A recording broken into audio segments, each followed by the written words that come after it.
Hello बच्चों, आप सब कैसे हो। मैं हूँ शैली शर्मा, आपकी टीचर और आपकी सबसे अच्छी दोस्त। क्या आप जानते हो आज हम कौन सी कहानी सुनेंगे? तो बच्चों, आज की कहानी का नाम है नकलची बंदर। बच्चों, ये तो आप जानते ही हो कि बंदर कितने नकलची होते हैं। बंदर हर किसी की नकल उतारने में माहिर होते हैं। बच्चों, आज की कहानी एक बंदर और एक टोपी वाले की है। एक गांव में एक बड़ा ही मेहनती व्यापारी रहता था। वह गांव-गांव जाकर रंग बिरंगी टोपियों को बेचकर अपना और अपने परिवार का पालन पोषण करता था। एक बार वह अपनी टोपियों को बेचने के लिए किसी दूर गांव में जा रहा था। चलते चलते जब वह बहुत थक गया तो उसने सोचा कि चलो मैं किसी पेड़ की छांव में बैठकर खाना खा लेता हूँ। खाना खाकर उसे थोड़ी नींद आ गई तो वह वहीं पास में ही अपनी टोपियों की टोकरी रखकर लेट गया और थकान के कारण जल्द ही उसकी नींद लग गई। परंतु वह व्यापारी यह नहीं जानता था कि उसी पेड़ पर कुछ शरारती बंदर रहते थे। जब वह सो रहा था तो बंदरों ने मौके का फायदा उठाया और उसके सामान पर हमला कर दिया और उसकी टोकरी में रखी हुई रंग बिरंगी टोपियों को लेकर भाग गए। कुछ समय बाद जब उस टोपी वाले की नींद खुली और उसने अपनी टोकरी को खाली देखा तो वह घबरा गया।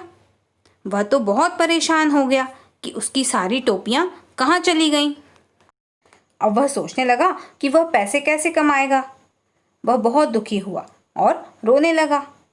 तभी अचानक उसकी नज़र पेड़ के ऊपर बैठे बंदरों पर पड़ी तो वह उन्हें देखकर आश्चर्यचकित हो गया कि उसकी सारी टोपियां तो बंदरों ने पहन रखी थीं। वह बंदरों पर जोर जोर से चिल्लाने लगा तो बंदर भी उस पर चिल्लाने लगे। उसने बंदरों पर पत्थर फेंके तो बंदरों ने भी उस पर पेड़ पर लगे हुए फल फेंकना चालू कर दिए। यह सब देखकर उस टोपी वाले को एक तरकीब सूझी। वह समझ गया कि बंदर उसकी नकल उतार रहे हैं तो वह फिर अपने हाथ हिलाने लगा तो बंदरों ने भी ऐसा ही किया।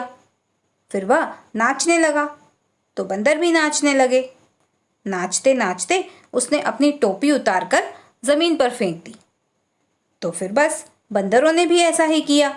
सारे बंदरों ने अपनी अपनी टोपी उतारी और जमीन पर फेंक दी तो फिर बस टोपी वाले का काम हो गया।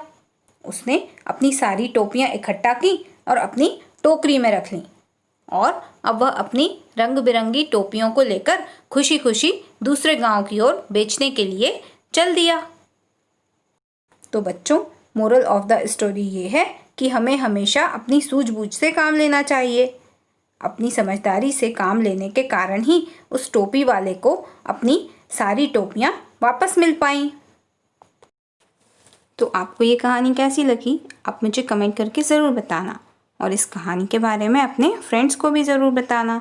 और हाँ, वीडियो को लाइक, शेयर और चैनल को सब्सक्राइब भी ज़रूर करना। Okay, bye bye, take care.